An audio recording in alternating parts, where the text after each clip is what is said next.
محمد رضی اللہ تعالیٰ عنہ بن حاتب۔ حضرت امام بخاری رحمۃ اللہ علیہ نے راویوں کا ایک سلسلہ بیان کر کے یہ روایت محمد بن حاتب کی والدہ ام جمیل کی زبان سے لکھی ہے۔ انہوں نے اپنے بیٹے محمد بن حاتب کو بتایا، میں تجھے لے کر حبشہ کے ملک سے چلے کر مدینہ سے 2 دن کی مسافت پر ہم ٹھہرے۔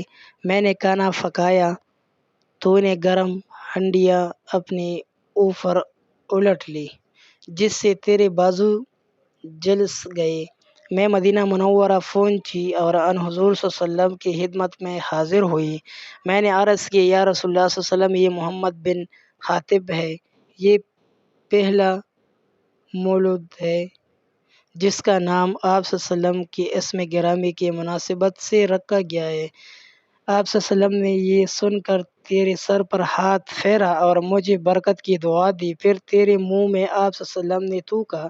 اس کے بعد آپ صلی اللہ علیہ وسلم تیرے ہاتھ پر تھوکتے رہے اور یہ دعا مانگتے رہے، اے انسانوں کے پروردگار، تکلیف دور کر دے، شفا عطا فرما دے، تو ہی شفا بخشنے والا ہے، تیرے سوا کسی کے ہاتھ میں شفا نہیں ہے، ایسا شفا بخش جو بیماری کا بالکل خاتمہ کر ڈالے۔